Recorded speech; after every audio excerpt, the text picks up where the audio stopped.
Oof.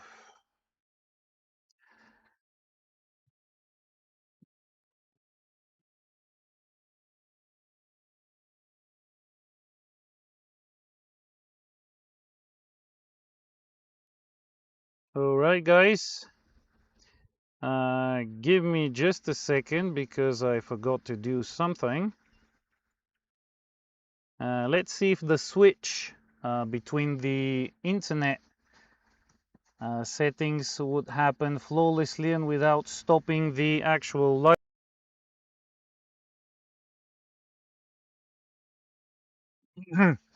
All right. Hopefully the switch was done and the live stream was not disconnected. I can see things are sort of working here. So let me put the phone in an optimal position again, duct taped to one of the tripods so it would have the best connection to whatever cell tower I have near me. Okay, yeah. All right. Okay. Okay. So,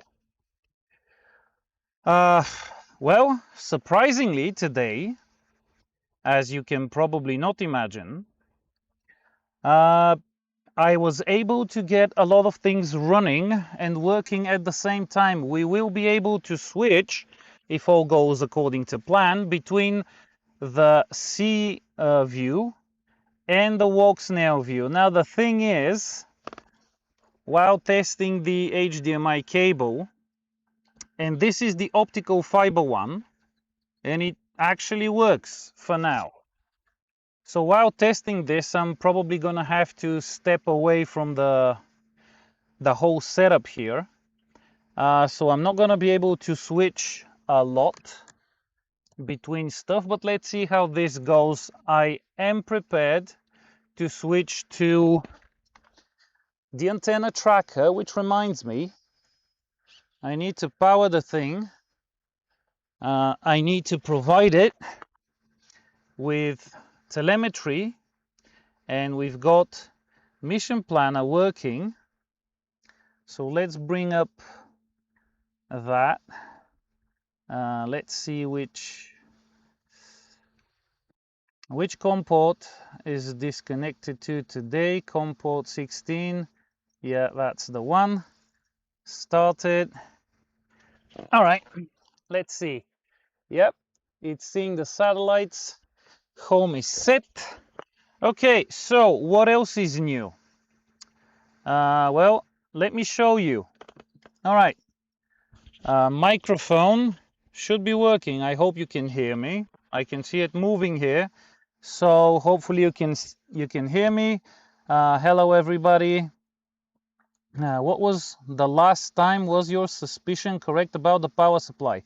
Nordval, the suspicion was almost correct. It was not the regulator. It was actually an LC filter, which was connected before the regulator to filter the whole shit from the battery.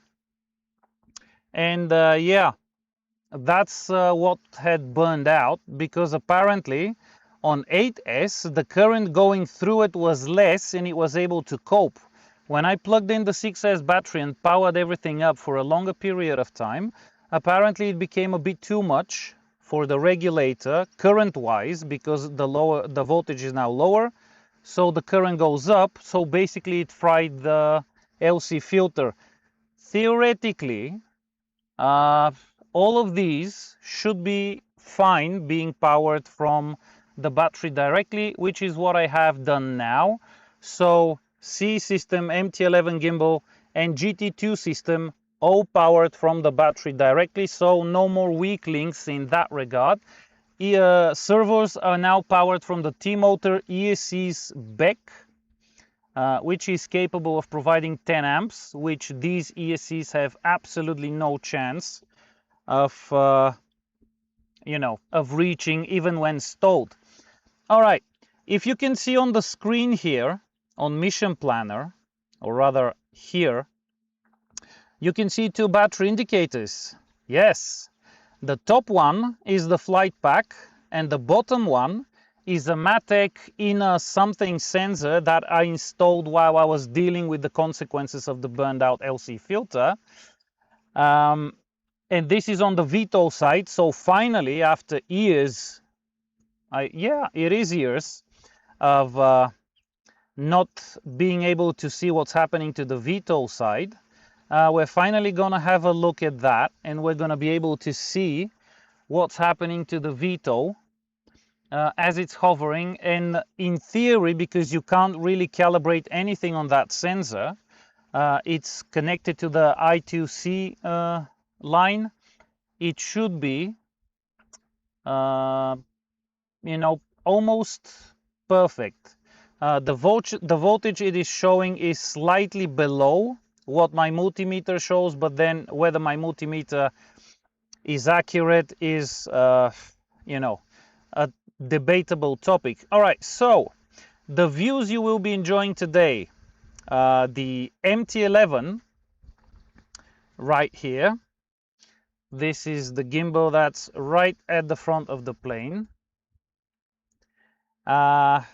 You've got the mission planner view, and we've got Walksnail GT2 view, fully controllable and working. Now I need to press the record button so I wouldn't forget. The MT-11 has been recording for 10 minutes now, so that is on. I need to switch off the standby mode before we take off on the GT2, but our main goal for today, the GT2, is just sort of oh yeah, let me try and let's see if I can bring that in here. No, it's not that. Oh, and I've got the full cam view, but for some, I've shockingly enough, because I have two capture cards on the computer now, I've run out of USB-C ports, so I'm using the built-in camera into the laptop. Sadly, for some reason the Logitech is not working off of the USB hub, and that one also does not have enough USB-C ports. But let me try and get this second. Okay. Copy, and let's paste it here, and let's make it small. Let's have this somewhere where it won't obstruct anything interesting, so I'd say maybe up here. So let's have the view. Yeah, nothing interesting happening up here. Let's have the view from the GT2 in here as well. Why not? Why not? It should be working. I want to have mission planner here. All right. Yeah.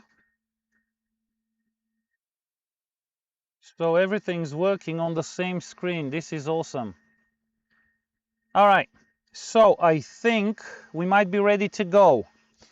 Oh, we've got Mark Hoffman in chat, guys. Mark Hoffman, say hello, everybody. Hey, Mark. So since that's my first stream about this, the system you use is basically everything. Radio, GCS, gimbal, FC, the full set from siyi. Yeah, it's the UniRC 10 from siyi, which provides everything to the ground. Mission planner is connected via that to the plane. It has a second telemetry stream, which is the OSD you see on this view. This is HDMI coming out of the radio going into the computer. This is basically cloning the screen of the radio. I've got the MT-11, which is technically a reebot camera, but they are sort of sister company to siyi. And the Walksnail GT2 is right here, still connected, still working in standby mode. I must not forget to get out of the standby mode, because as soon as it takes off, that will be that for the range. and we'd lose that view. All right, so I think everything's working. I don't know if I should keep the chat on screen here, but basically what we're looking at today is top right corner where it says RC26 right now. This is the thing we're looking at. It's probably going to be quite sporadic. If there's an issue with the HDMI cable, it will become pretty obvious. At what frequency is your link? The UniRC 10 is working on 2.4 gigahertz. The Snail GT2 is on 5.8 or thereabout. It's set to hop. Both systems are set to hopping frequencies, but they should not be interfering with each other. So I think we should get started because you know, time's a wasting, and we've got a huge 6S 30 amp hour battery in the plane. Hopefully I've managed to balance it well, but this flight potentially could be a little bit longer than what I'd get from the 8S. Camera, also the new cooling system on the back for the motor, and I've got new slightly taller legs for the clouds, because out of TPU. Hopefully they'll make things a little bit softer on landing, but we'll see how that works out.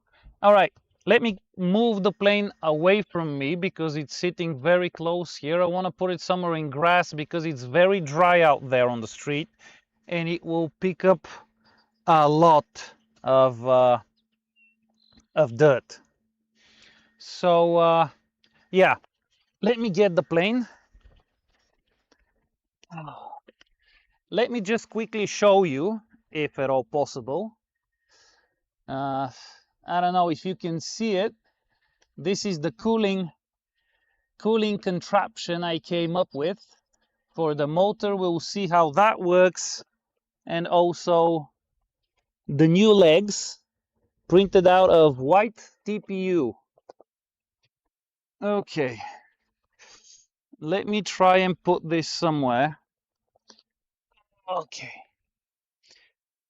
Yeah, let's rotate it into the wind. I don't want to fly it to my back. Also, if for some reason I decide to go for for an auto landing. All right. Everything seems to be working. For some reason, the camera was not properly centered. This is the FPV mode, lock mode. All right. Okay. So we are recording everywhere. Let's do this. Yeah, that's what I'm saying. Okay. Let me get the Snail system out. Let me switch to it actually. And let me get it out of the standby mode.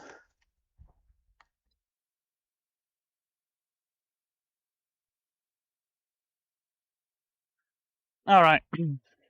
Oh, hold on. I was told that I can enable some debugging thing. I don't see it.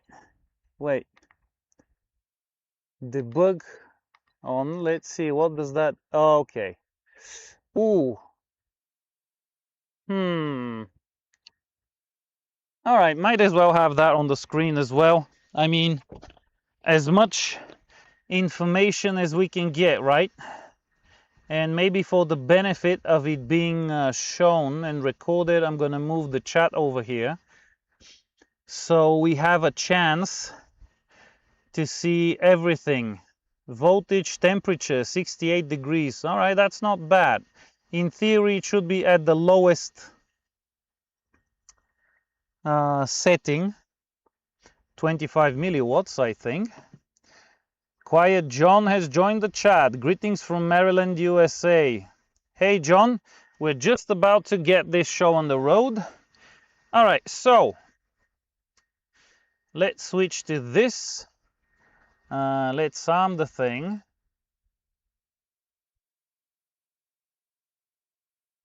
Servos seem to be working and seem to be moving in the correct directions.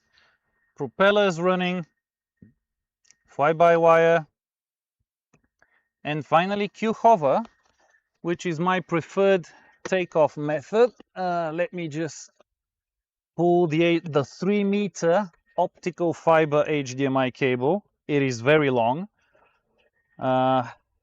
Okay, I see a slight tangle here. Let me fix that up. All right. We haven't lost the video anywhere. Motors are working. All right, let's see.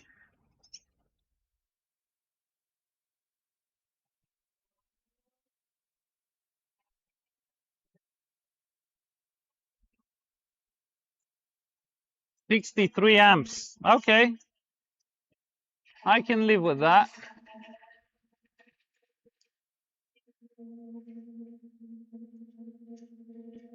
All right, we are about there. And let's see. So first run of this plane on a 6S battery. Reach the target speed, and it should be switching out of the VTOL any minute now. Yeah.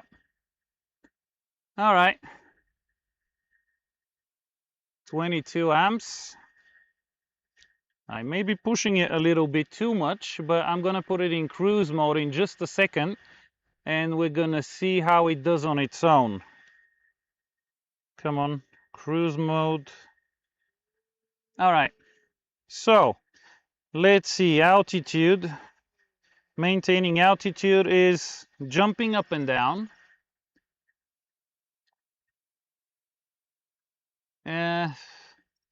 All right, let's head to the mountain. Basically, this is where we're going. If you're wondering what's happening and why there's so much rocking on the screen, I've put the gimbal in FPV mode. If you watch the avatar gimbal, it's... Oh, let's see the avatar gimbal modes. It always rolls, doesn't it? I don't know which mode is which. I'm gonna have to check. But all right, let's put it in this mode and let's start gaining some altitude. But yeah, I already see, and you also should be able to see top right corner. Let me get away from this whole thing here, and let's start getting some altitude because the ground is sort of coming up. Okay, so we're pushing 40 amps at 90% throttle. Yeah, this is outside of the specs for the motor. The wind at altitude is not where I thought it would be. Also, quite a lot of voltage sag on that battery, which is weird because when I flew it on the MFE fighter, it did not seem to be sagging this much, but yeah, the autopilot certainly is pushing it quite a lot. All right, what do we have? Almost 2 kilometers. I gotta say though, it feels like, although it's early to say, but it almost feels like it's not too bad. Although one would hope the signal might be a little bit higher at only 2 kilometers, but then again, we do have the HDMI cable connected. I hope I'm pointing the antennas sort of where they should be. Yes, I should have brought the tent. I should have brought the tent. Now I have to sit out in the sun. All right, so if I try to keep the current draw to around 30 amps, that would be actually less power going to it compared to when it was running on 8S, because 30 amps on 8S is not the same as 30 amps on 6S. Probably at least 200, 250 watts lower. All right, maybe not 250, but probably 200. So maybe this is a good spot to be, about 1 to 1.5 meters a second of elevation gain. Okay. All right, I hope everything's working fine for you. Let me just check it quickly. No drop frames, all the video signals are working. Keep in mind the avatar system is still stock antennas, both on the ground and on the goggles, and the goggles are just propped up, duct taped to a tripod, so nothing fancy. Just so you know, both systems running together. Let's see. For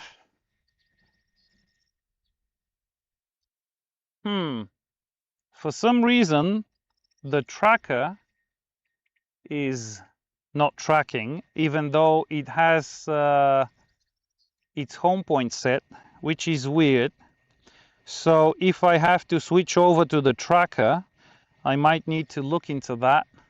Maybe aim it manually towards the top this time around.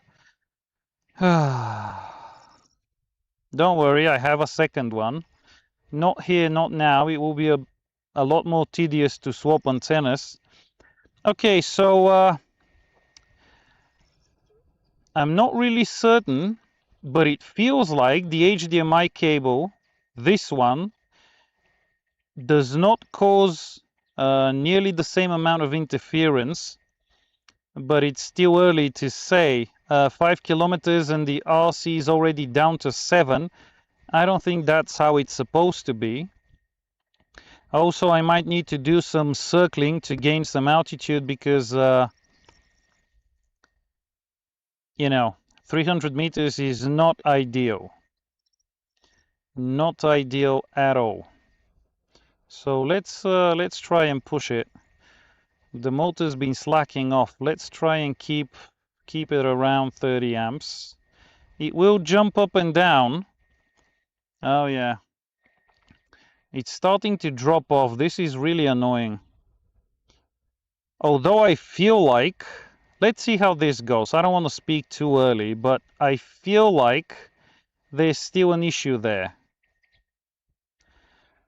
So even the optical fiber is not enough, you know, to save the HDMI out, which is a pity because there's a lot of people that would like to get an HDMI out of this radio and into some goggles. The ideal scenario for me, for instance, well, probably not ideal because I don't like goggles specifically, but ideally someone would take the Goggles X, an excellent piece of gear, and would plug the HDMI output from this into that. Problem is, unless you have some spectacularly good setup with an antenna tracker and directional antennas for the UniRC system, you're basically stuck with the Omni antennas sitting on the ground with your goggles, so you're not going to get the range performance that one would expect when not using the HDMI cable. Yeah, 7 kilometers and things are not looking particularly good. But let's see, there's more to go. I will try while the plane is in RTL, once it loses the link. The plan is to switch off the radio, unscrew the antennas, screw the antennas that are on the tracker, which are directional, and power everything back up. It should regain the link fairly easily. C does not have an issue recapturing the signal even at distance. Yeah, even a little movement of the radio is causing the signal to go crazy and to really drop. But I don't think I'm getting a better performance compared to last time. So I need to do some circling here to hopefully gain some altitude.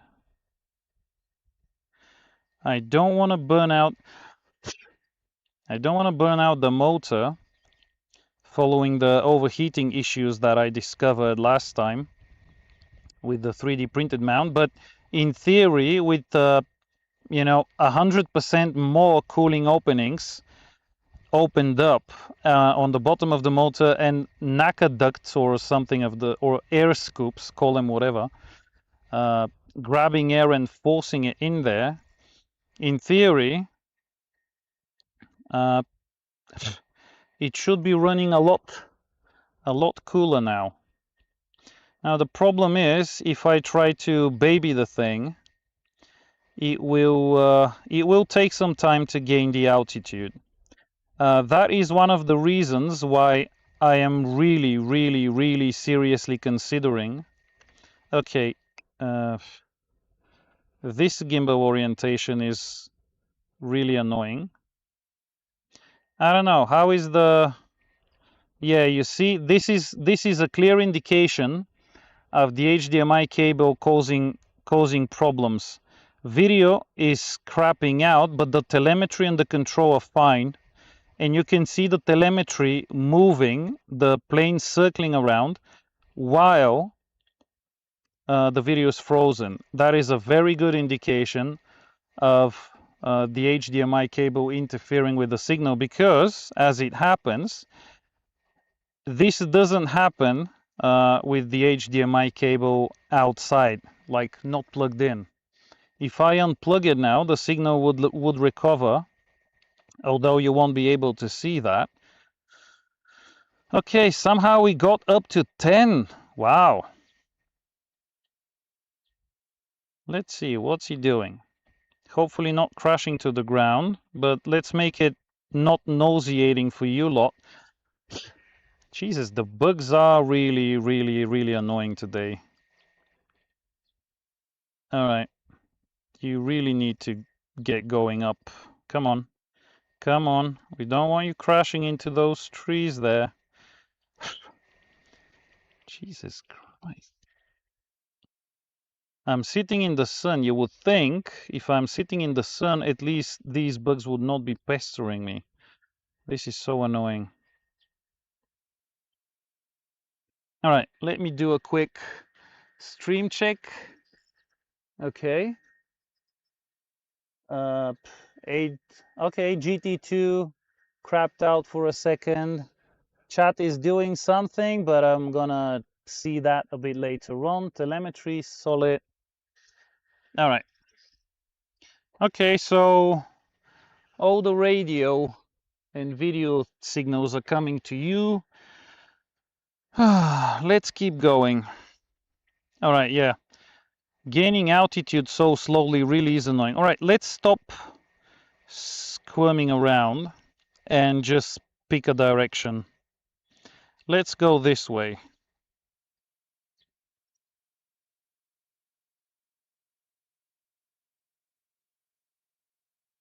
This is sort of sideways, but in theory we have 30,000 milliamps of battery capacity, although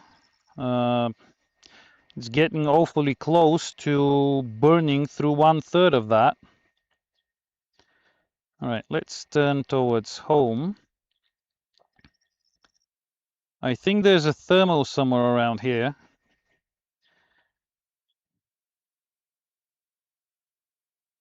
Let's see if, yeah, video frozen. Why is video frozen if RC signal is 8?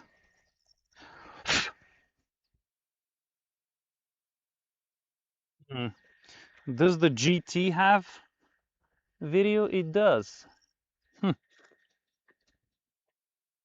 Okay.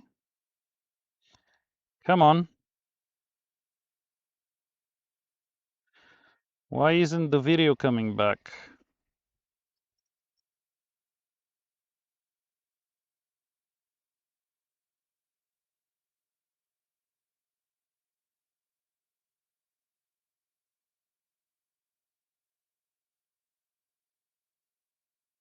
Yeah, the signal is going up and down, but there's no video. Why is that?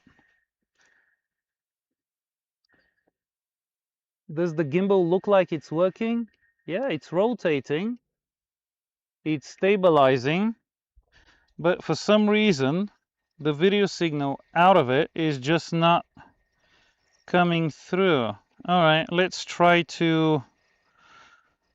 All right, yeah, let's turn towards home because I don't want to be going towards the mountain and playing with the signals here.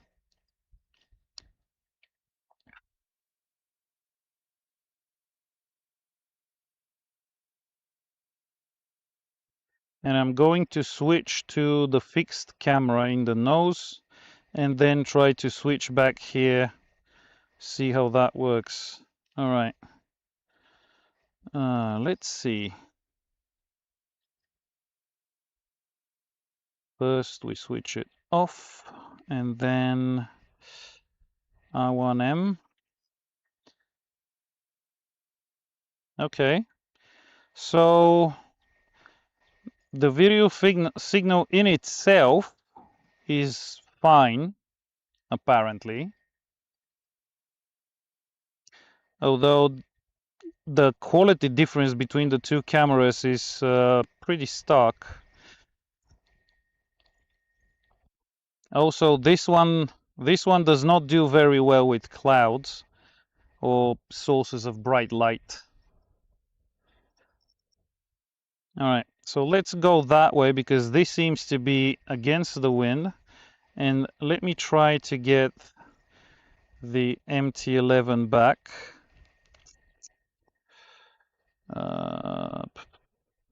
This one? Okay. Hmm.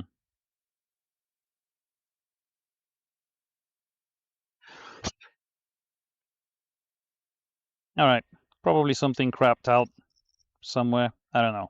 All right, let's try to keep going up and maybe put some more distance.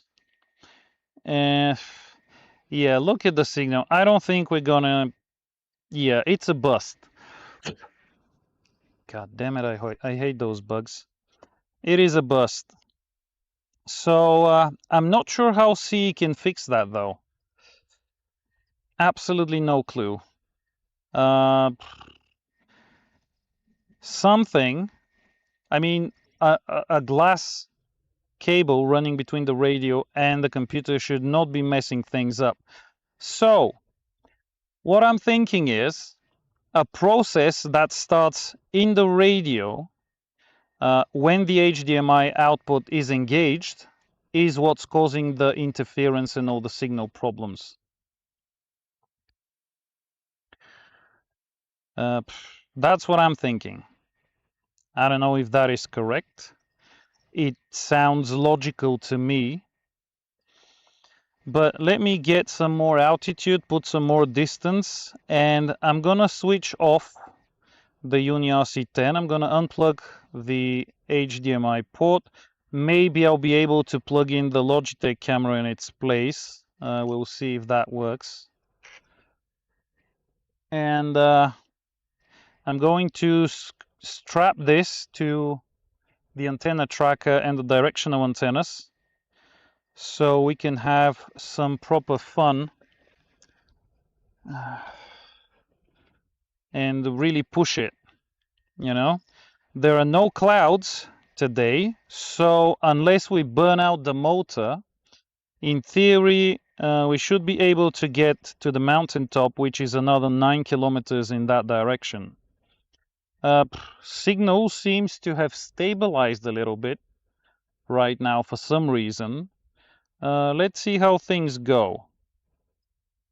But I have flown here without the HDMI cable. I made a video about it, and things were looking a lot better. Speeds seem fine. All right, let's put the gimbal in the locked heading locked mode because it's moving around too much. This will give you a much more stable picture.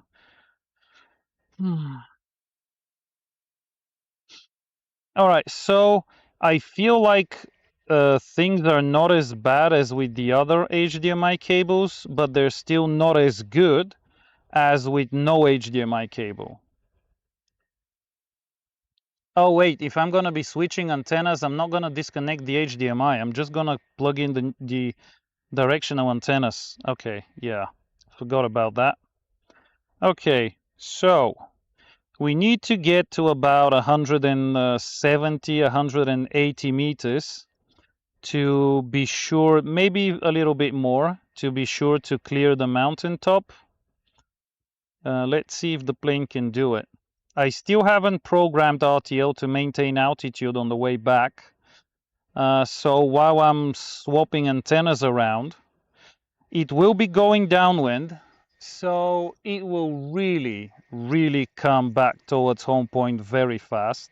And it will be dropping altitude.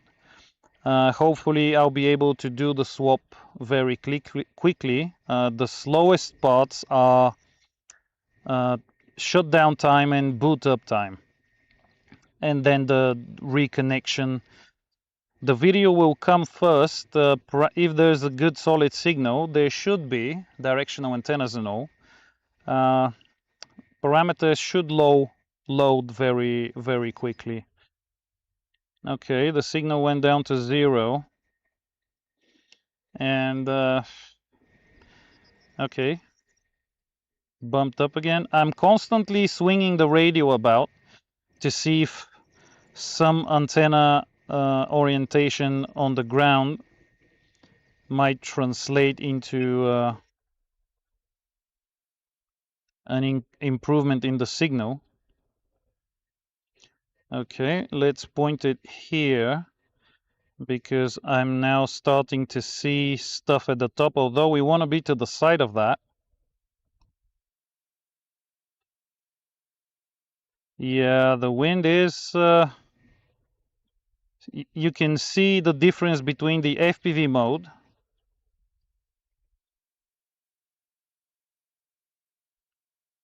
okay all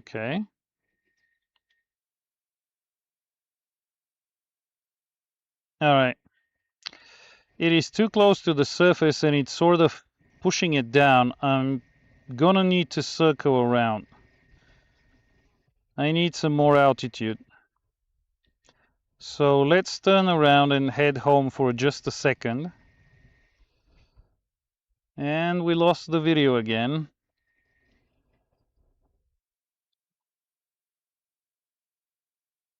Yep.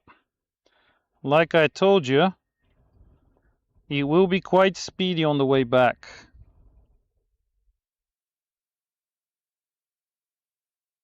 But we need the altitude. So, you know, not gunning it has its issues. We are through with about 1/3 of the battery's capacity. Maybe calm down the gimbal because apparently maybe some of you are getting dizzy, especially some of you watching this on 85-inch TVs. I know there's at least one. You know, so I don't want to cause any discomfort to anyone. The FPV mode of the gimbal is for me to verify things, you know. All right. Let's turn around. But maybe keep it that way. Let's see, this will be interesting now. Assuming we don't lose the video, you're going to start to see a wing, some motors, or maybe they're too high up now during the turn. But you are going to see the tail and the pusher motor. Oh, there's a wing. A little bit of a wing.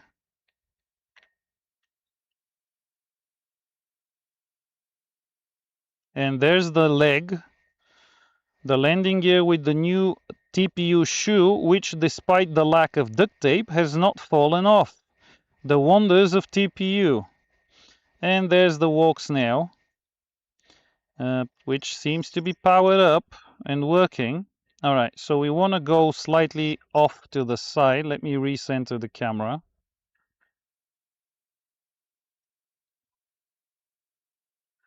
We want to go slightly to the side.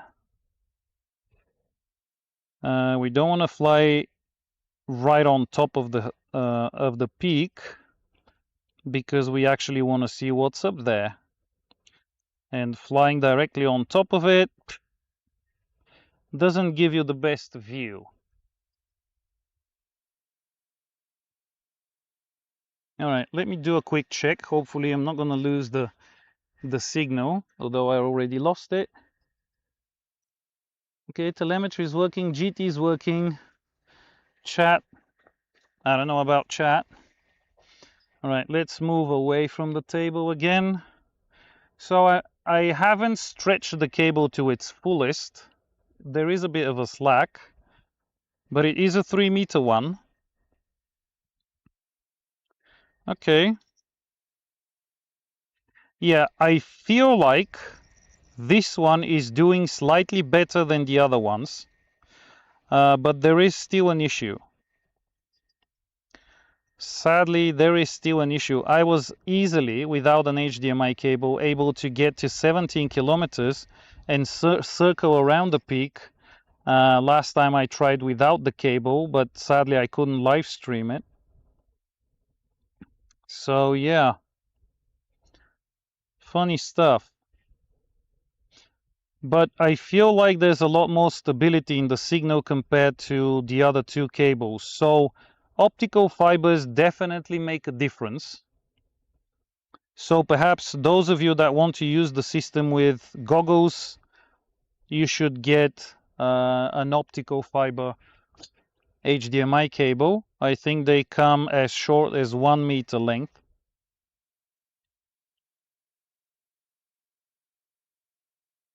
Let's see what's happening. There is we've got a good signal, I think. Let's get the good camera in play. Oh yes. Yep. This is where we're going. And I could even do this. And now the gimbal should stay locked on target despite of what the plane does.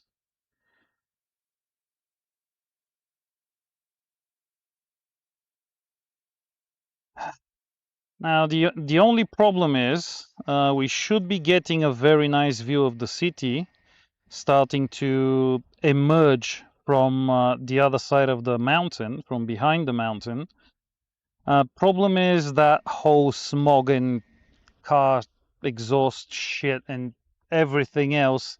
One of the dirtiest cities on Skimmer Island. Yeah, what a shame. What an absolute shame. Let me rotate a couple of degrees more to the right. Yeah, now you can see some detail in the background, I hope, now. Now try to imagine this, but without the smog. Maybe the sun higher, because it's sort of about to set in a couple of hours, maybe 2 hours. Try to imagine what that would look without the shit there covering the city. It is an epic view, but we are out to 14 kilometers. I honestly did not think it will get that far.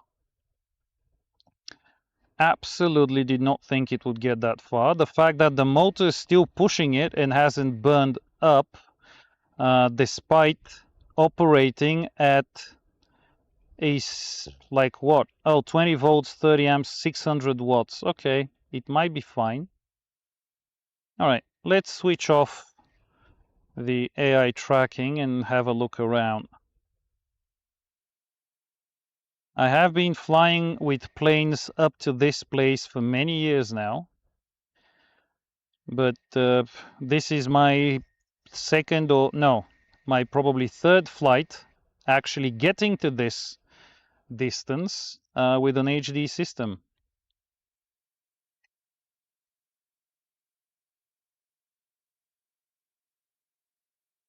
Let's center the camera so you get an idea where the plane is headed. So this is where we're going. This is where the plane's headed. And this is where the mountain top is. Signal's not feeling so hot. So we might lose it, but at least we've got all that. Oh, I know what I'm gonna do. I'm gonna have it tracking this, so when it loses the signal during the turn, at least the gimbal would be tracking something and would be pointed at the top. All right, let's turn around.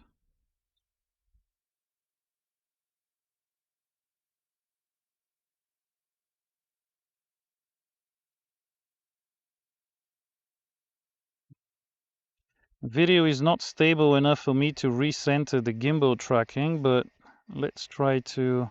Okay, that's better. All right, let's turn around towards home.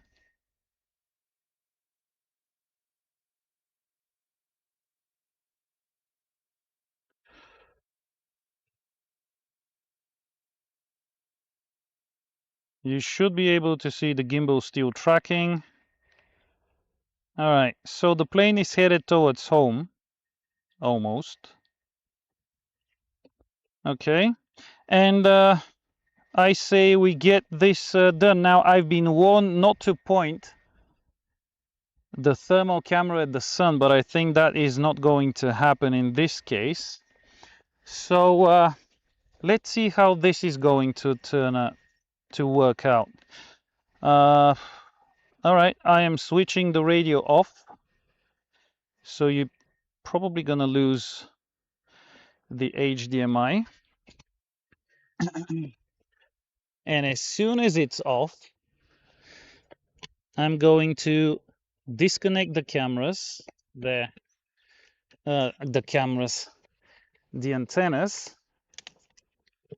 Oh, the avatar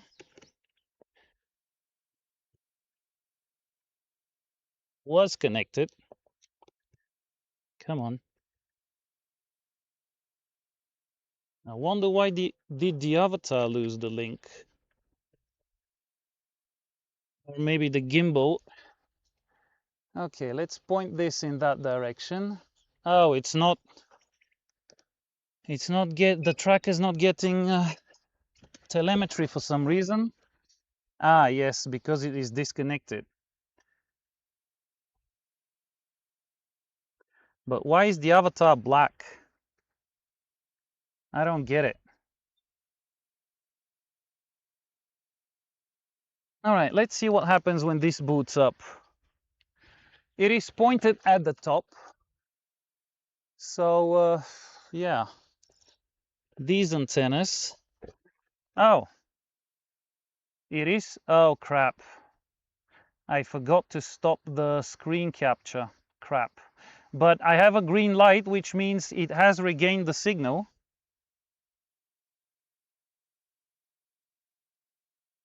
Yep. And it's still tracking. All right. It has to load, but let me switch it out of that and back into cruise mode. Oh, you see the difference. You can see the difference now in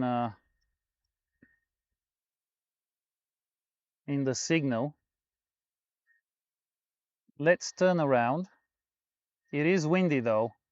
It is damn windy up there.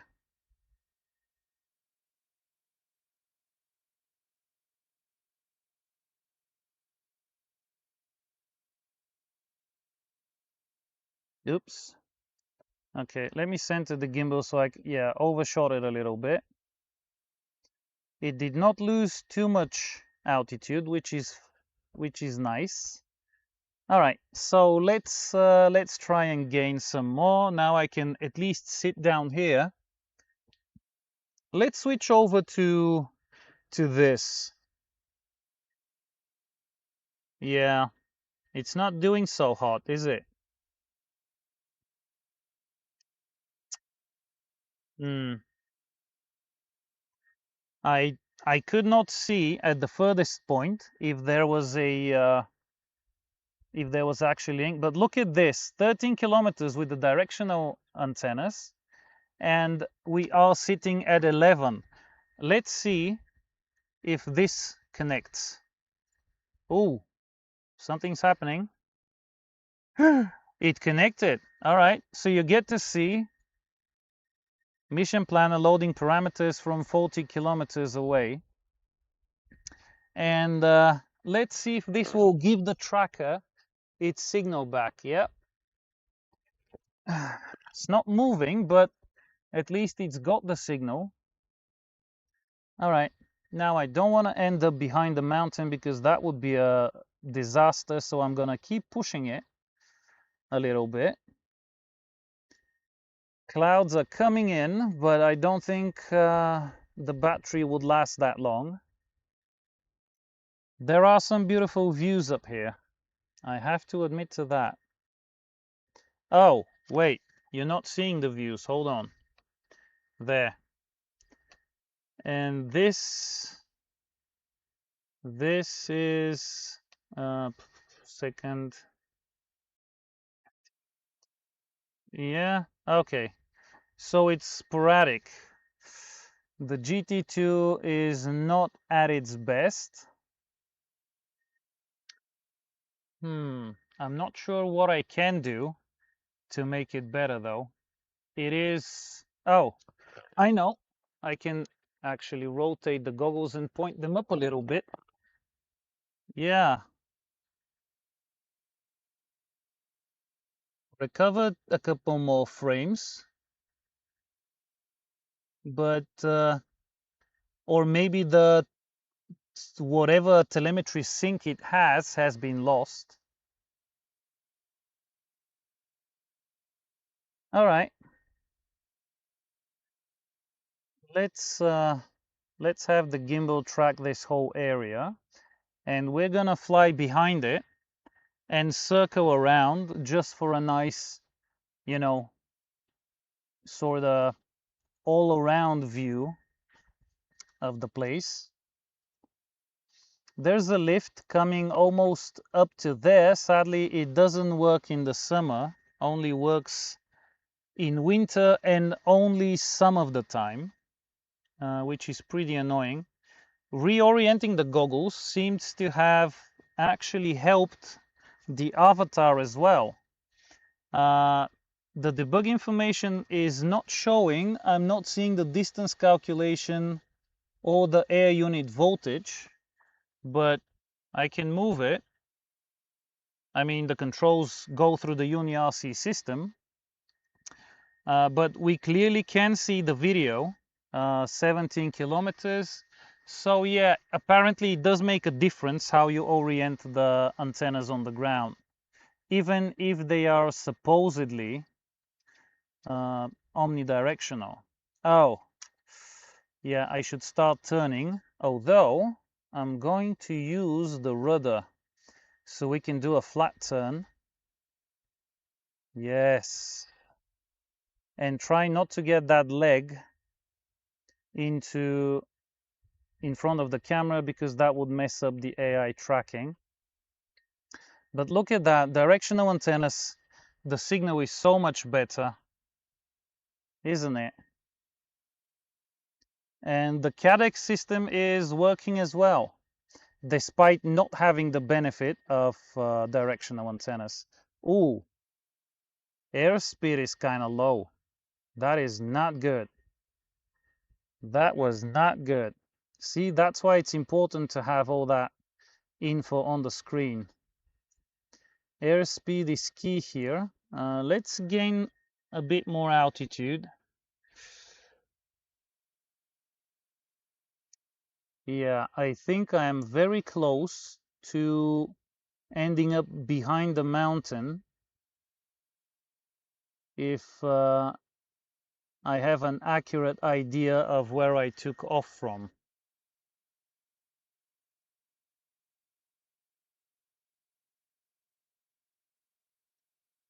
I don't want to do that because I've already lost one plane up there years ago, the MyFly Dream Crosswind Pro, maybe the big one, not the mini, exactly because of that. But in the other direction, I was flying from sort of within the city, and I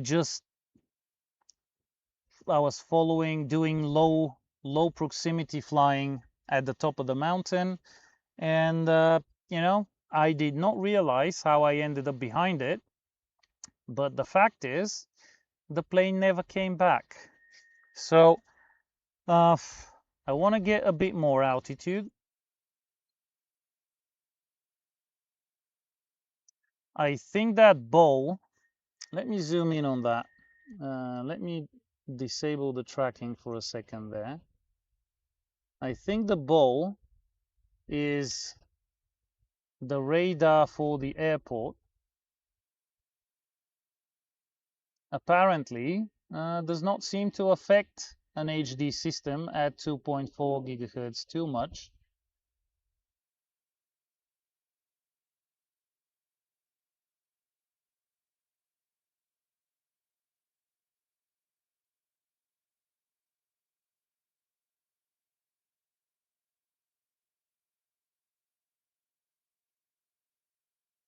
That poor motor has been through hell on this flight.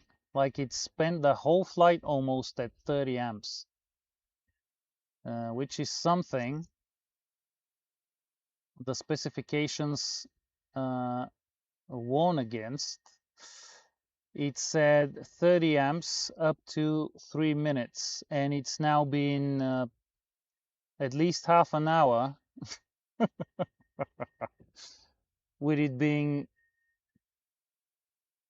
completely destroyed by the current.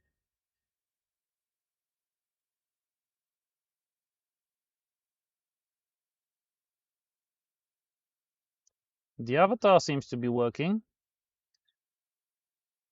Mine flies mostly 100% autonomous. Okay, yeah, I'm gonna look at the chat in just a bit on the way back. I need to concentrate a little bit on this now.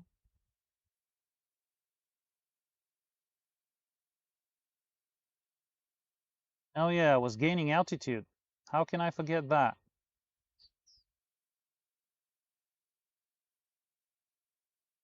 But I have to say, the zoom camera, the one it switches to when I zoom a little bit, is definitely giving a better image than this. The wide angle one, at least in this lighting situation, definitely does not look ideal.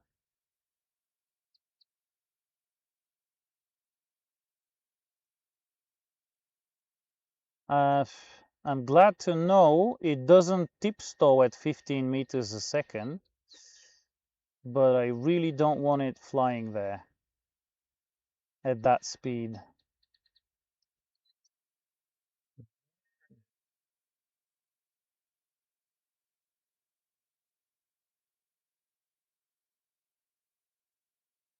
Yeah, we've got a wind situation there. Oh, let's see.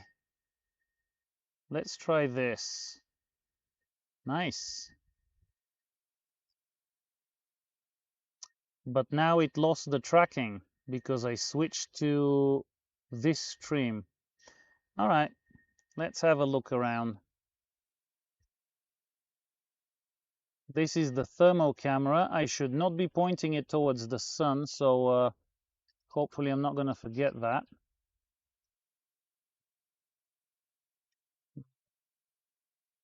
The city in the sort of late afternoon.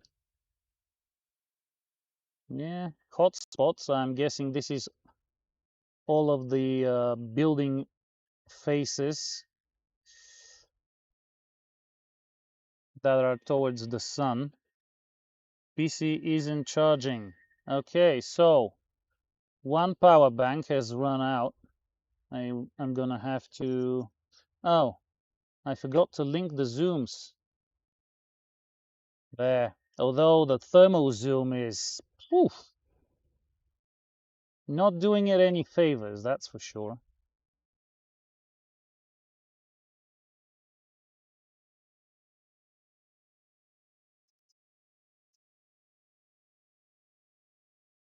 All right. Where'd you go? There.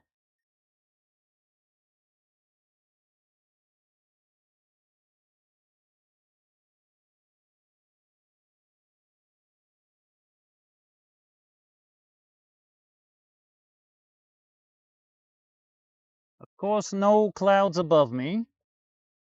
Let me plug the computer on the other side.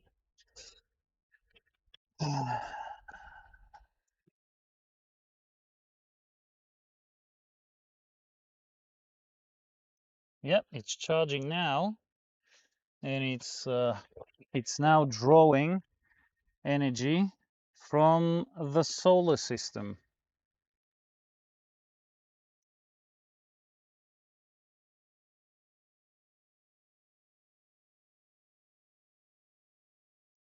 All right. Well, I don't know how interesting this is to you lot, but oh, okay, I see. So maybe, yeah, the antennas are still good. I'm not sure I have energy to get there because I'm sort of flying. Well, the system's claiming there's no wind.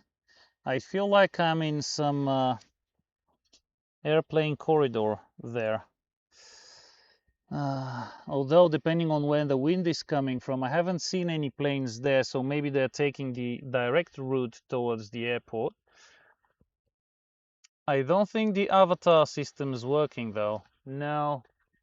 Oh, that's bad. Well, not bad. It's 18 kilometers. I mean, it is doing pretty well. And on the antennas, oh, let me see. 50%. All right, we've got more than enough in the radio. See, when it switches over to the zoom cam, things look so much more beautiful. That is a gorgeous cloud. Ah, too bad. I don't want to risk it. All right, let's get back because we are under 20 volts now. Let's see. The return should be rather speedy. All right, maybe the battery isn't exactly 30 amp hours, but we are getting a speed boost. I'm going to try to maintain the altitude as much as possible. Let's see how this goes. Also, I'm not sure how accurate the sensor is now at 6S voltage. All right, wow, I have missed a lot. Yeah, stepping away from the, wow. Stepping away from the computer definitely makes me miss a lot of that chat. All right, let's put the gimbal in the stable mode. And let's see if I can somehow find where I took off from. Okay. Okay.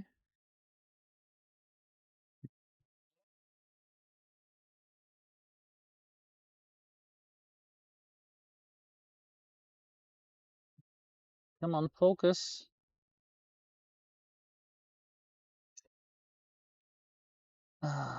Should be somewhere around here. But I don't see the car. But it's, I mean, it's 16, 17 kilometers out still, so who knows? But yeah, I'm pretty certain, yeah, this is the road, so it's along this somewhere. I reckon somewhere around here. So let's keep it pointing that way. And let's see if I'm right. All right, let's see what's happening in chat while I wasn't here. Maybe rotate this a little bit to the side because it should be coming from a different direction now. Now what's happening here? Woke snail, come on, dude. Deactivate, activate. Nope. All right. Oh, transmitter disconnected, but there are some frames. Maybe the capture card needs to be replugged. Let's see.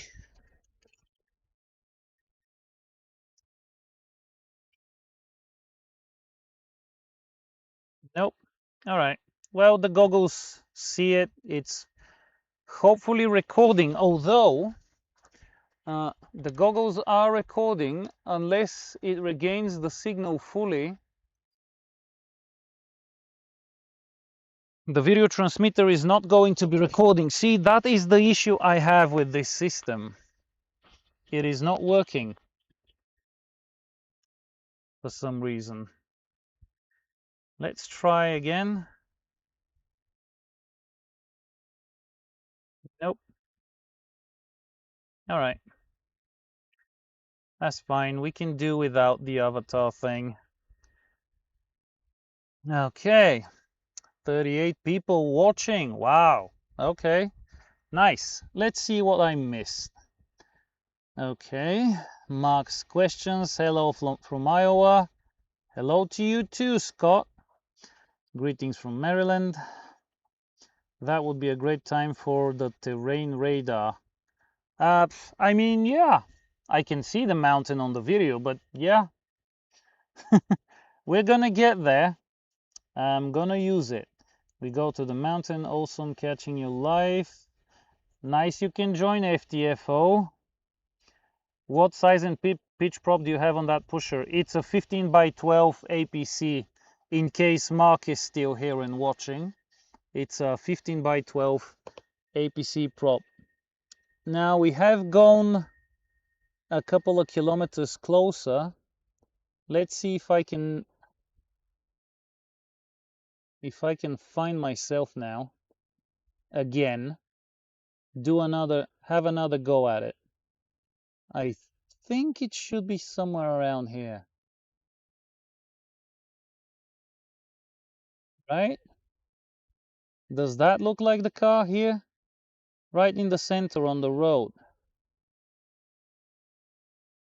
All right, let's keep that location, that location centered on the gimbal and see engaging RTL now. The plane should make a correction and we're going to have maybe an auto landing. See, now it's starting to lose altitude, so it dropped the throttle. Battery went up above 20 volts, which is good. Let's see if I have the location right. Okay. Outstanding image quality. Yeah, the MT-11 is decent, and also the whole UniRC system, even at distance, seems to not degrade the video quality in order to maintain the link. Oh, wait. Yeah, it's a 15 by 10, not by 12. I'm mixing them up now because I installed a 16 by 12 on the fighter. This one has a 15 by 12. Sorry about that. Nordval, I'm working on a design that we call it air shutters, essentially monitors the running temperature and it opens and closes the shutters for optimal operation temperature. Okay, yeah, sounds like an interesting thing. Another question from Mark. The airframe, I'm asking because bigger, better is a typical misconception you have builders. 15-inch sounds way too big. Is something you would put on a quad, but not for cruise. The MFE Hero has a wingspan of 2 meters and 18 centimeters. The problem here is the motor is underpowered for, it's too small for this plane. I'm going to be getting, like I already mentioned, a different motor. Oh, let me see. Is YouTube happy? Seems to be.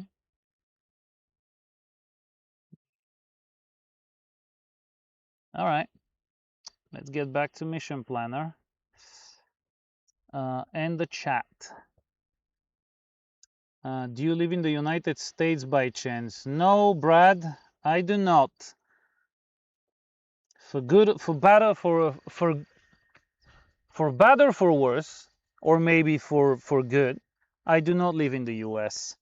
Is the Make Fly Easy Hero Vito? Yeah, it's 1.80, it's 2.18 meter wingspan.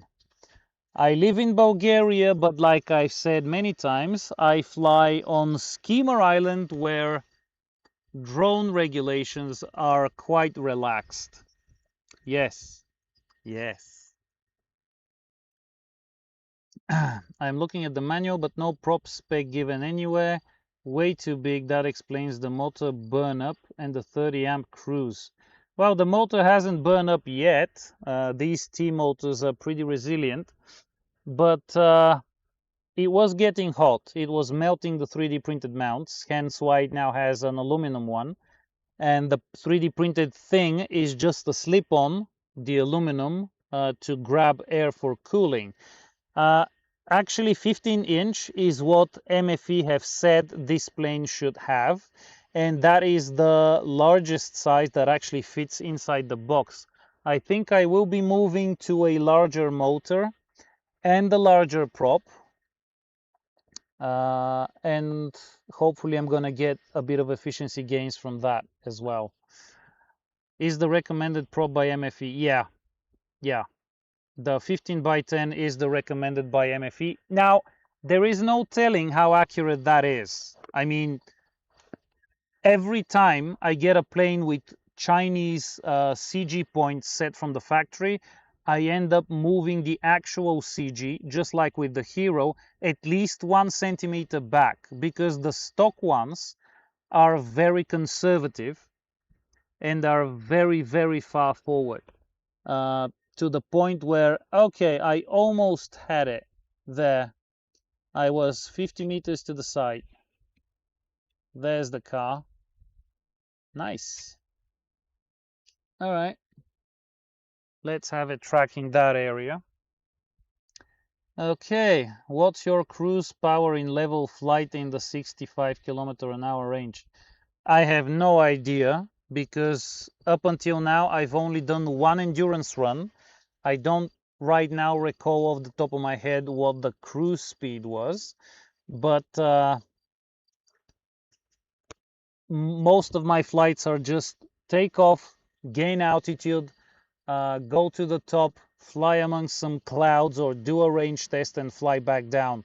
So I haven't exactly done that, the efficiency testing and whatnot. I will do it at some point very soon, but there's always something a bit more important or critical to do, so I never get around to it.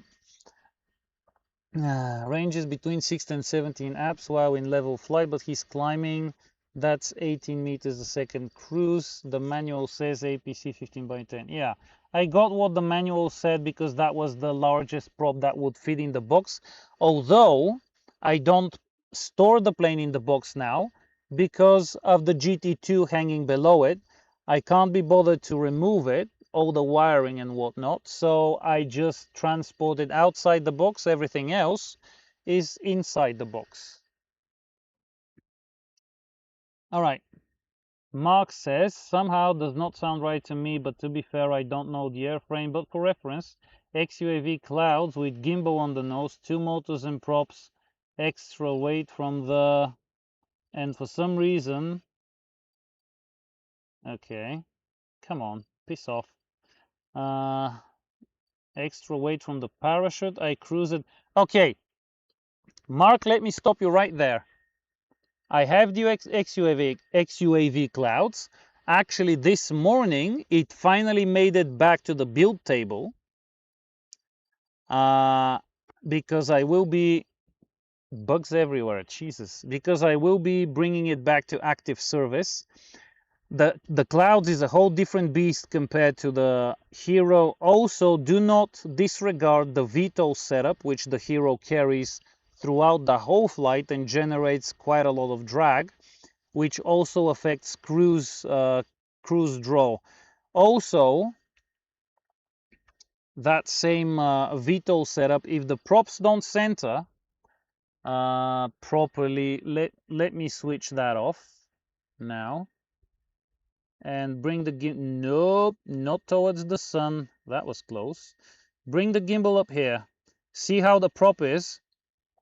This is creating an insane amount of drag. And when you have, you know, most of the props sitting like this, like off to the side, they should be aligned with the booms. That is where they get the least amount of drag. When they are set along the booms is what's best. The problem is that doesn't really happen if you can't fix them in place. So the plane has made it back and it's now starting to circle around me while losing altitude. And when it gets down to 40 meters, it will transition into the wind. It will turn into the wind and then transition. But the Clouds is a much lighter plane. Currently, with this battery, the Hero should be around 7.8 kilograms. So not the same beast at all.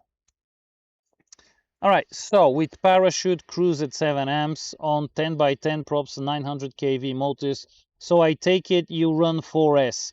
On my Clouds, I run 6S. I run 510 kV motors from the MyFly Dream plane, from the big one, I think, with 12 by 7 props, which from the hundreds of flights and all the landings, they're probably maybe now 11 by 7 because the tips of the props on both sides are ground down. So it's maybe 10 and a half, 11 inches now. Seems to work fine, but I'll probably be replacing those. The props, the motors, I think, if I remember correctly, were fine. Okay, gimbal is fully zoomed out. Let me see if the GT system got the memo. Yeah, video is back. But for some reason it says transmitter disconnected. It's not low voltage. The telemetry thing between the goggles and the GT hasn't recovered for some reason. It has not recovered. Yeah, still nothing. All right. So it is coming down. It's getting closer. I had recommended 12 by 7 on there before, and at the 65 kilometer cruise speed, I pulled double the amps. Well, 900 kV motors, I think, are a bit too... Depends on the size of the motor, but they might be a bit too small for 12-inch props. When I pull 30-40 amps, I'm climbing at 10 meters a second. Yeah, the Clouds is an amazing plane, but also light. Compared to the Hero, it is exceptionally light. A smaller wingspan and probably, yeah, the Clouds is 1.8 meters. And probably lower all-up weight. That could explain it. Hero is heavy as fuck. Exactly what I said. 7 kilograms. Mine is 800 grams over that. All right. So this is starting to miss the mark here. So let's retarget it a little bit. It might point towards the sun now. Let's see how this goes. It should hold altitude there. and circle around, and it should turn into the wind and transition far enough to make a really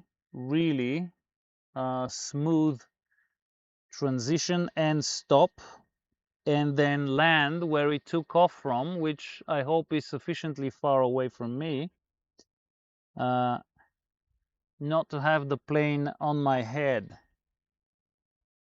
Let's retarget it. Nope. There. That's better. All right, do the turn. There we go. It's turning into the wind, and it will now do the transition.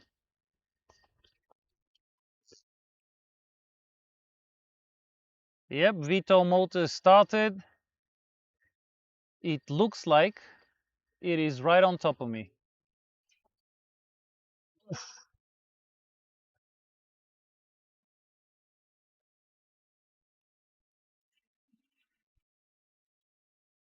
There.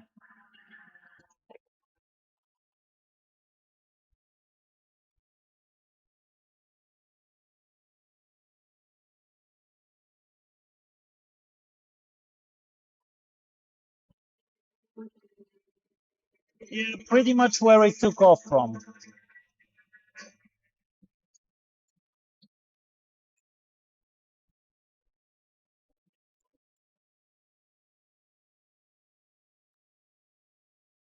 All right. Let's disarm the puppy. Come on. Chuck.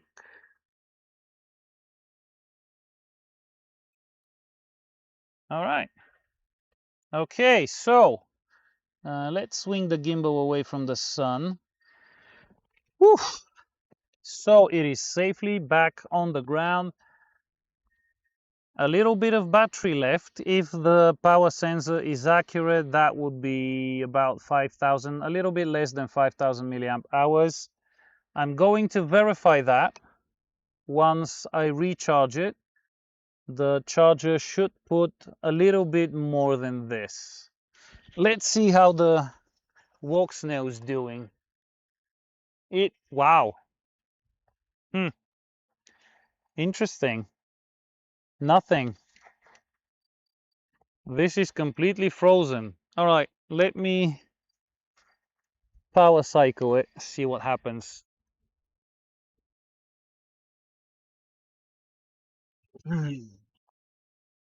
Okay, let's go through chat. My experienced twins are more efficient normally. Yeah, they are. The Clouds is an outstanding plane. I also have a Hero and I'm experiencing some issues. I already crashed it once, but luckily not too much broke. Now I'm very hesitant to fly again because of some instability in VTOL. If I rock my stocks very hard, so very fast left and right movements, I think it will get into an oscillation. Is this normal? How is it for you? I try not to do that. I take off, I pull straight up.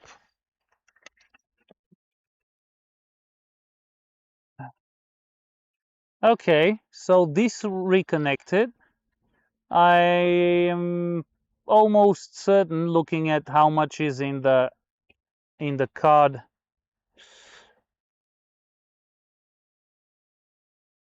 It probably did not record all that much. Let's switch off the debug screen and standby mode on. Yes, now we can run it for as long as we want. It will not overheat in standby mode. Sadly, you can't see it. Okay, what else is new? Well, maybe I can expand that a little bit, because now we don't really need the view from the plane. One thing I don't have to worry with the UniRC system is overheating. No issues of that. So I try not to rock the sticks. I'm not sure if it becomes unstable. It doesn't go like when I let go of the stick. Just go up and flip the switch, and the same on the way down. Avoid any sudden movements. you should be fine. Alfie says, fine day for a flight. Sure was. There was a little bit of wind up there on the mountaintop, but generally, yeah, it was a good flight. Something obviously got messed up with the walk snail signal because it did not recover from where it lost it.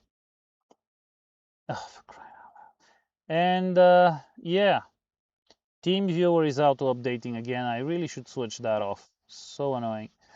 Fair, mine is around 4.5 kilograms and not a VTOL, but yet I had to learn myself that bigger prop is not always better, since you need to keep the RPM at the same to match the speed, but get a ton of prop drag.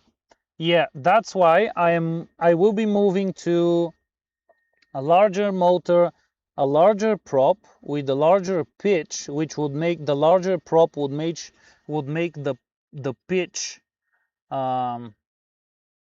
more efficient. Come on. What's happening?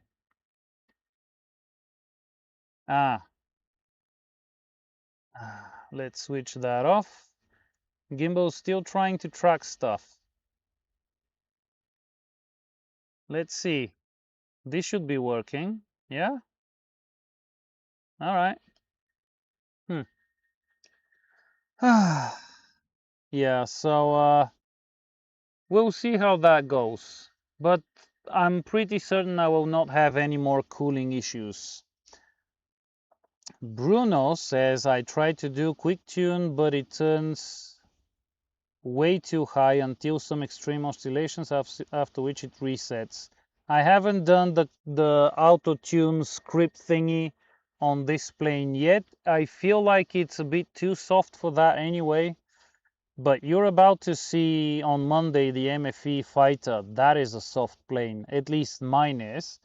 Mine is first generation, and it is very, very, very, very soft. It bends and warps. It's insane. Actually, I don't see an option here. Let's see this. I don't see an option to bring up the second battery. And to be looking at that, perhaps something C could work on. All right. True that sometimes a small square prop is better, uses 8x8. All right. I cry every time I see UniGCs. Why? Come on. It's worked well for me. You saw like mid-flight antenna swap, everything connected, everything seems to be working fine. No issues there.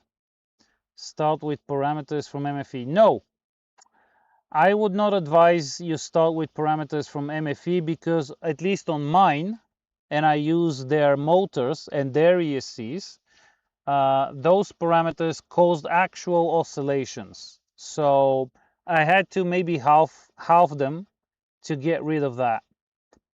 Mark says, also depends on the flight profile. If you go for altitude and not range, then a flatter, bigger prop is great for max climb thrust. Yeah, but once you get to altitude, you need to have efficient cruise. For level flight efficiency, you want a max pitch to lower RPM. Exactly what I'm trying to achieve with a larger prop and a higher pitch. 4 months in reebot, still refuses to deliver documentation for ISO and aperture for the MT-11, go figure. Well, yeah, they're sort of like this for some reason. It's annoying, I know, but what can you do? My mouth is getting dry. Let's stop that recording as well. All right, what else do we have? With 12x7 props, my cloud climbs vertical at 25 meters a second. That is what I want to achieve, yeah. That is what I also want to do with it. Maybe I'll swap motors. I'm not yet sure. I'll have to do some test flights. I'm gonna be building a new battery for that plane as well, although I think I could try to fly it with this one. I also think that I will be putting the UniRC 7 on the clouds for now, but I haven't finalized any of these details yet. That would be to come. 30 amp is not pushing the motor very hard. Yeah, by the time the battery goes down to 20 volts, it's only doing 600 amps, so it should be fine. Actually, I did not check the temperature, although for the past 20 minutes, it's a little warm. The plastic around it does not seem to be melted though, which I would say is probably a positive, a win, you know? Oh.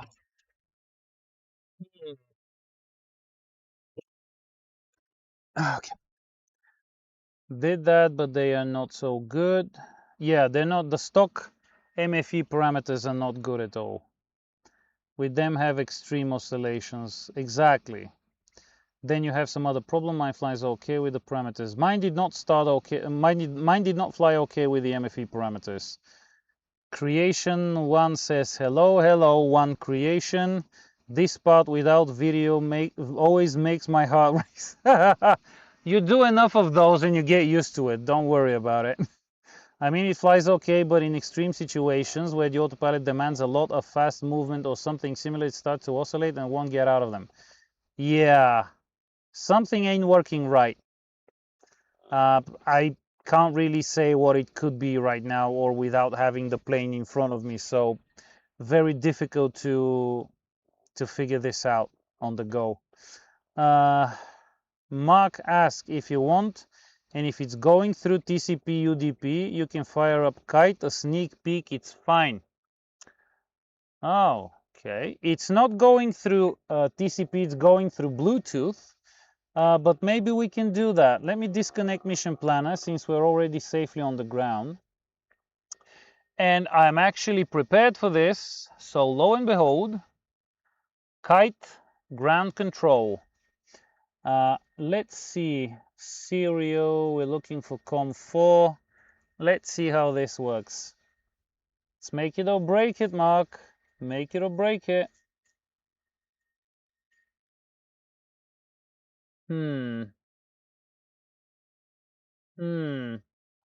It is not connecting. Failed. Semaphore timeout period has expired. Well, I did close down Mission Planner, so they should not be fighting over that. And COM4 is where the Bluetooth is. Let's try again.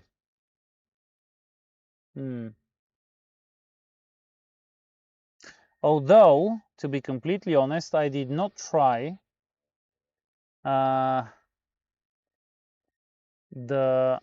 now doesn't want to connect. Okay, maybe I can do something else.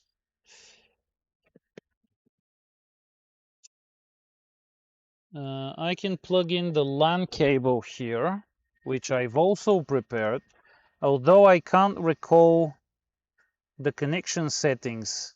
Let's see. It was supposed to be UDP CI. Okay. 196, 206.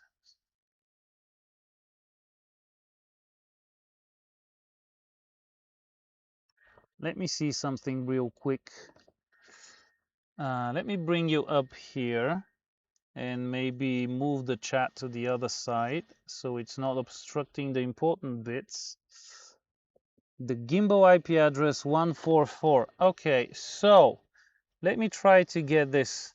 I think it was 144.20 and then 8556.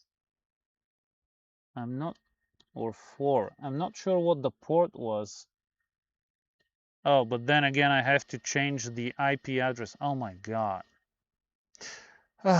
Okay, so it did not want to connect over. Yeah, if only I knew which network now.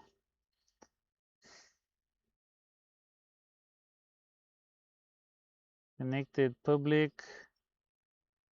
Yeah, how about the other one?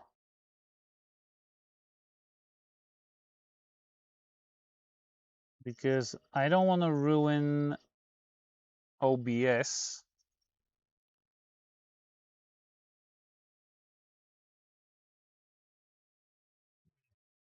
All right, maybe the TCP thing won't work because OBS definitely did not like me plugging in the UniRC. Uh, okay. Right. Well, let me bring the chat back up. For some reason, it did not want to connect. Without some log analyze, it's hard to tell. Mine flies mostly 100% autonomous. What is kite? Arhangel and I will show it soon. If he does not today, apparently maybe not today. I am able to connect using a USB cable directly to the autopilot. For some reason, it does not want to work from UniRC's Bluetooth, whereas Mission Planner connects instantly. How is it flying for you in VTOL mode? Rock solid, or maybe a tiny bit unstable? It's not like mine is unstable, it's just not 100% perfect. I wouldn't call mine 100% perfect, but for the time being, I haven't been able to get bothered enough to do a tune.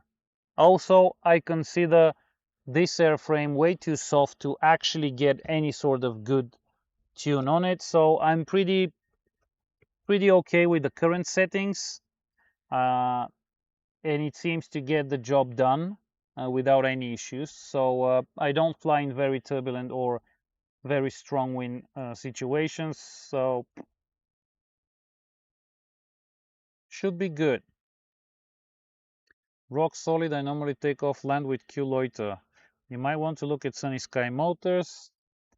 Actually, I don't think I'm a fan of Sunny Sky Motors. I have found something else. Wait, why did the chat jump so much?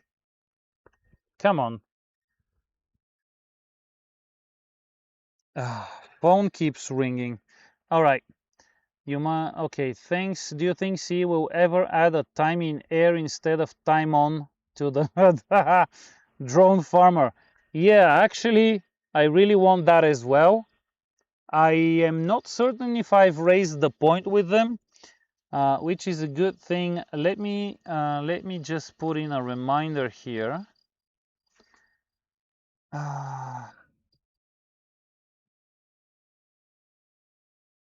So I can nag them about it. All right. When you sent a poll online for recommendations for a better motor prop setup, did you see any combo recommended that you liked for efficiency? You know what the problem was? Nobody actually recommended any specific motor or prop. Now I have done my research, you know, but nobody actually recommended anything. Everybody was like, you should do the efficiency test to see how much it draws, and you should do this and do that. Nobody actually recommended the motor or a prop for that matter. It's just weird. You ask people something and you don't get an answer to the question you asked, but you get a whole lot of other advice that you did not ask for. Interesting. That's been very common online lately. I find it really weird. Scott in Iowa says, friend with a VTOL running mission planner plane has an issue running a mission.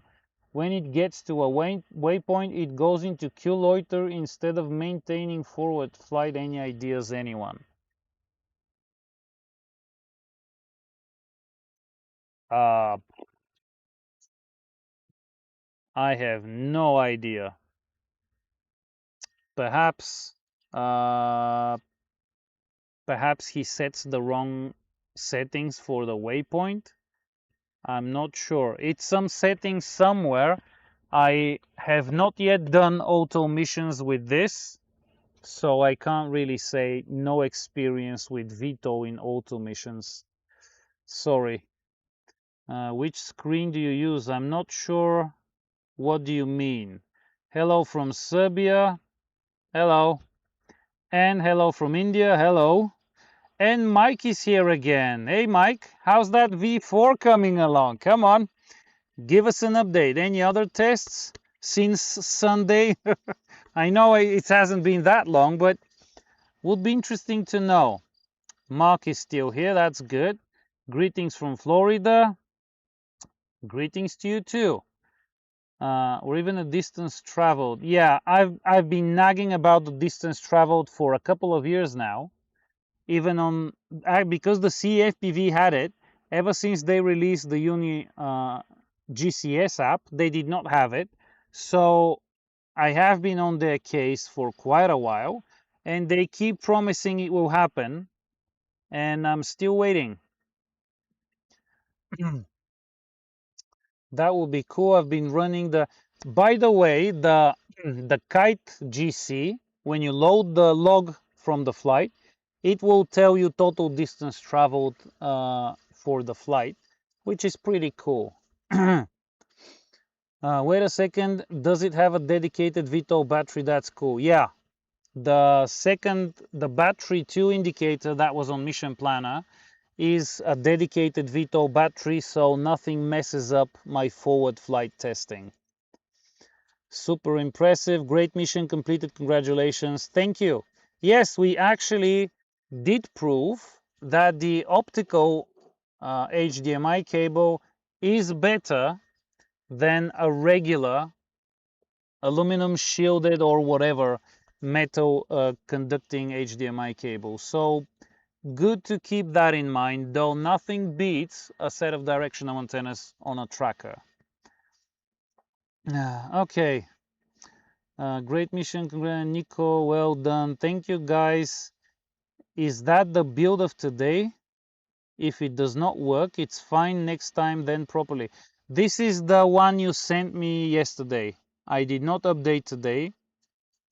I'm not sure why it wouldn't work over Bluetooth, though. BLE is scanning, but it's not finding anything because there's nothing. All right, let me try to get the radio in discover mode for the Bluetooth. Let's see if it shows up here in the BLE, though I don't think it will. It's not showing. And serial should connect to COM4. That is where I'm connecting with Mission Planner, and it works fine. Maybe there's a setting somewhere that just prevents it from achieving the connection. But yeah, next time don't touch. Would love to have a big UAV like this. Currently I only have a Mavic Mini. Been fun using Litchi app to do waypoint missions area mapping. I did use Litchi maybe once or twice, but I wasn't really happy with the results. So whenever I have to do 3D mapping with either my Phantom 3 Pro or the Mavic Air 2, I fly manually. Works out pretty good, by the way. If you close Mission Planner without proper disconnect before, the Bluetooth stack in Windows might be stuck. After a few minutes it should work. I did click disconnect on Mission Planner, but let me try and start that back up. Mission Planner, I mean, and see if it can connect.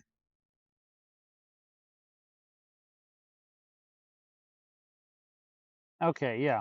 Mission Planner connects right away. As you will maybe see here.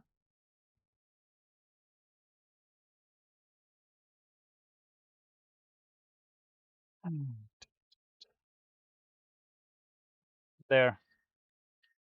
All working. So let's try this again. Disconnect Mission Planner.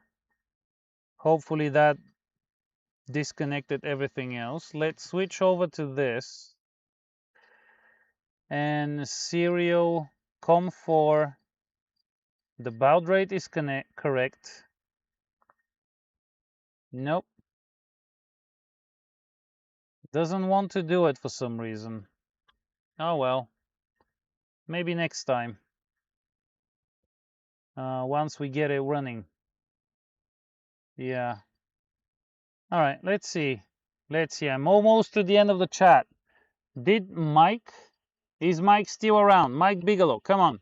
Raise your hand. Wow, a stork. Nice. Raise your hand, Mike, if you're still here. Give us an update. Hello from Nepal. Hey, guy. Hello back to you. So, Kite is a new GC app then. Yes. It's the brainchild of Mark here. Yeah. And it's looking very good. It's not a complete replacement for Mission Planner yet, but in terms of, live flight and log review, to a degree log review, it's a very good alternative. Disconnect from Mission Planner first. Yes, I did. Still doesn't work for some reason. Looking forward to it. After disconnect, you need to wait a minute or two. Sometimes SPP is crap. All right.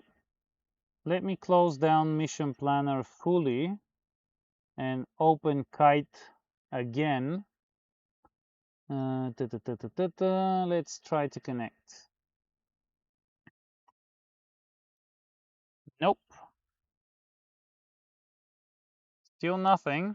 Says connecting and it will throw an error in just a bit. Yeah. Okay, Linux support, because it took me almost 1 week of work to get Mission Planner working on Linux. That is why 8 years ago they built APM Planner, I think, and I think your ground control can work on Linux because Mission Planner did not support it. I will try SPP myself. Maybe there's a bug, never tested it. All right, my to-do. Yeah, I keep finding stuff for you to do, don't I? All right, so apparently Mike came around to say hello and has gone missing. Working also on a new ground control app and more as part of a research project. Oh, is yours the Ardu deck thing, Nordval?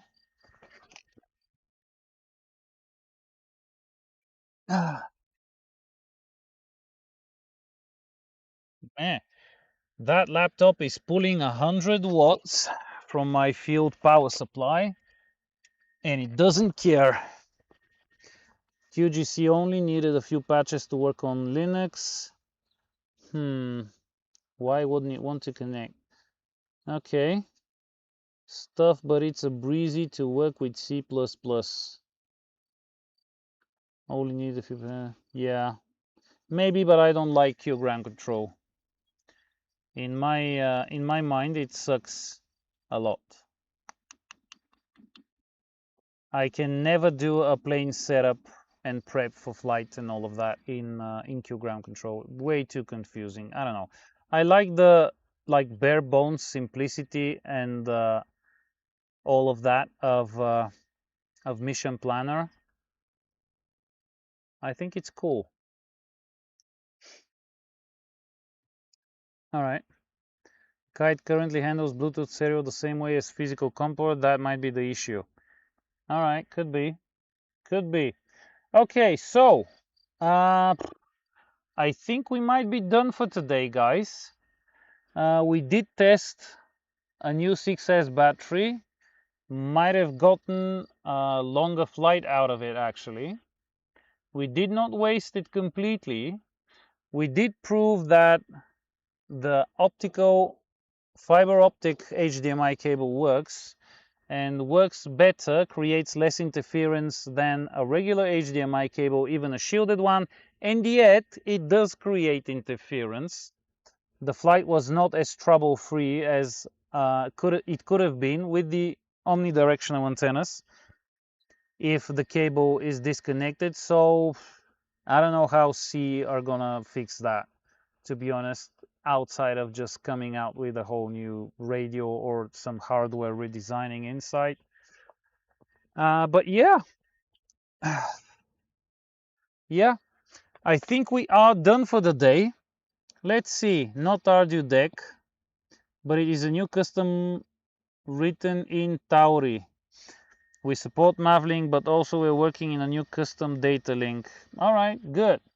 Try to connect baud rate 9600.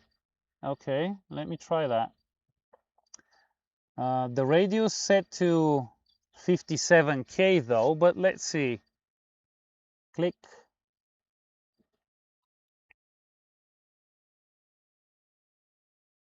No, it actually timed out a lot quicker than if it was set to 57,600.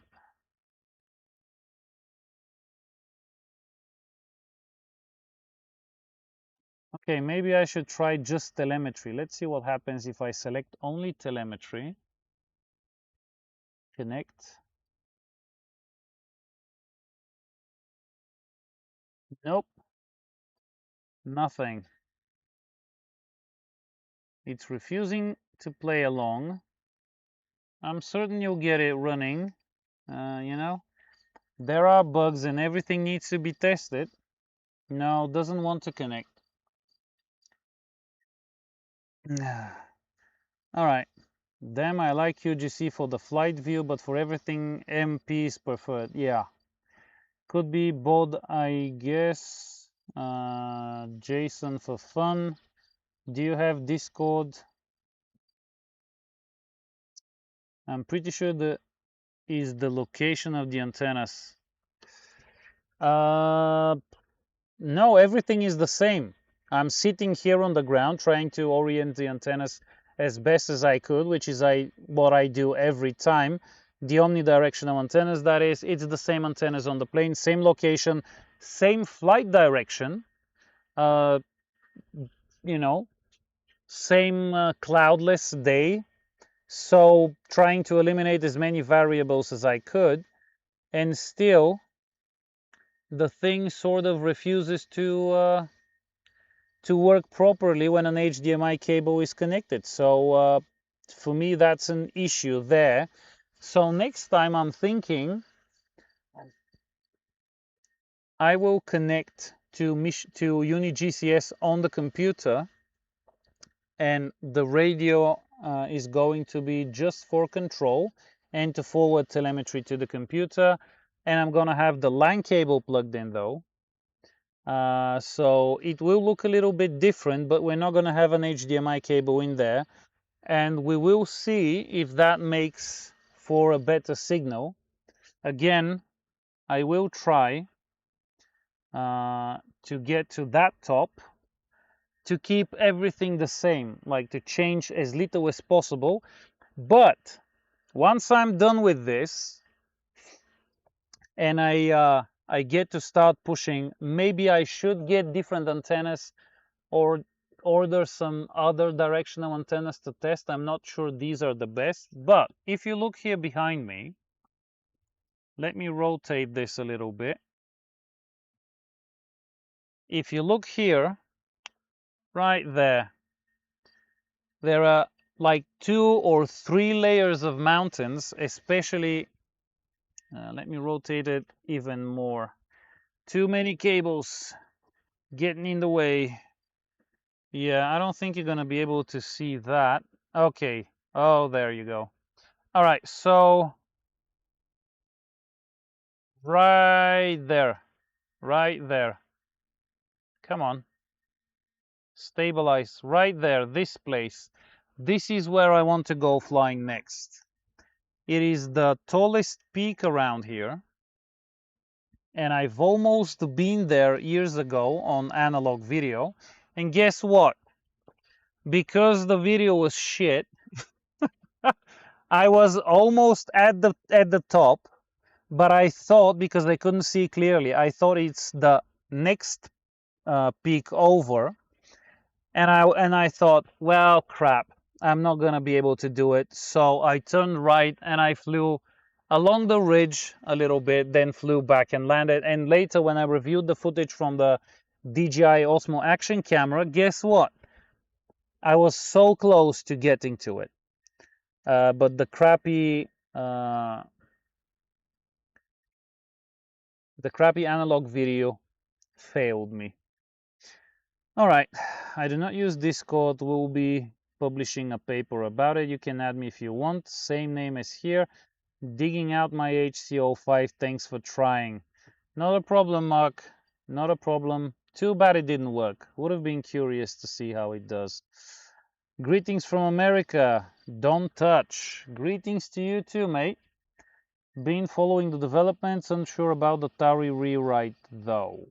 115. No, the UniRC is set up to 57K. I doubt it will connect at any other speed. The location of the antennas in relation to the HDMI port. Well, there's not much I can do here because the antennas are here usually, the omnidirectional ones. And the only way this works is if I try to aim them towards the plane, and I do that by not moving the antennas but moving the radio up and down a little bit to try and get them to point in the direction of the plane where it should be, roughly. You know, that's why I'm flying towards the peak, because there's a reference point I can clearly see from the ground. The fact that they are in the same plane makes it so that EME reflects directly into them. Could be, but you know, there's no way around that unless they move the HDMI port to some other place on the radio, which is not going to happen anytime soon, at least not on this one. Maybe another model. How far do you have to drive to fly on that island? Mike's back. You know, at least an hour of light speed. Yeah. Come on, Mike. Give us the update on the V4. Come on. Come on. It's been another 4 days. What's new? Don't be shy now. Don't be shy. I still haven't published my section of the live stream as a cutout when you actually said what you said and got people in an uproar. I tried SPP with serial here on iNav and worked with MLRS Strange, but we'll still dig into it. All right. Maybe you're trying on the new version you published. I'm still rocking the old one. I can send you a beta of my Android app for you to test if you like. You can stream the video over the network as well as telemetry to another device. All right. I have the same issue with the RC7 Pro, by the way, so I'm pretty sure this is just a design flaw. No, you can send over the network from the radio as well. If I plug in the LAN cable, I can get it on the computer, and I can watch it on UniGCS or something else on the computer, and I can load that telemetry stream as well. The UniRC carries 2 telemetry streams to the ground. One is for the radio, the other one gets connected to the computer. So that was a very good idea that they implemented in UniRC 7, and it works really, really nice. I need to drive there to fly with you next time. Well, it's a bit closer to me than it is to you, but you are always welcome. Absolutely no problem. Come about and we'll get it done. Oh, Mike, a question that I forgot to ask. What did you do? What did you use? What was the V4 mounted on when you tested it out to 160 kilometers? How did you achieve that? What sort of airframe is able to do that? Does the drone not need cooled or anything? Is fine just sitting there on? That's the thing. Let me check the GT. Yeah, that's fine. It's looking good. The GT2 is complaining that battery voltage is under 20 volts, but it's connected. and working. Standby mode, of course. So it should be lowest power ever. Let me go check it temperature wise, but as far as I tested on in my workshop, when the GT2 is in, where are you? Nah, it's cold. That's what I was saying about the UniRC stuff. It can sit powered on all day long, and it will not overheat because it's quite chunky. siyi claim it is not running 2 watts, it's less. Apparently 500-600 milliwatts, and it's got a huge aluminum thing cooling it down, as well as whatchamacallit, a fan blowing on there. So the UniRC thing can work. Nothing else really can overheat in there, so I'm more than fine keeping it running. Okay, let's see. Solar sailplane. Damn, dude. Okay, solar sailplane. Fuck. I'd like to see that as well. I mean, the V4 is, you know, not good news, but I want to see that solar sailplane as well. Impressive work, Mike. Well done. Looking forward to the V4. Absolutely. I hope you won't mind if I cut up the previous live stream when you drop the bomb and publish it in the coming days. You know, get the hype going and see what happens when it actually comes out. But 160 kilometers is a pretty impressive result to be had for sure. Hopefully we won't need to sell a kidney for the Vivo. Hopefully not. Hopefully not. All right. So it was great having you guys. Finally, some good results. An HDMI cable worth having. And I guess I will see you on Monday for an MFE video. And we'll see when the next live stream would be and what it will be of. It is quite possible it might be of the V4 Pro being tested to see if it's capped at 35 kilometers. There you have it. V4 price the same as V3. So hopefully not selling kidneys. All right, guys, it has been a pleasure. Another successful flight. And I will see you very, very soon. Bye-bye.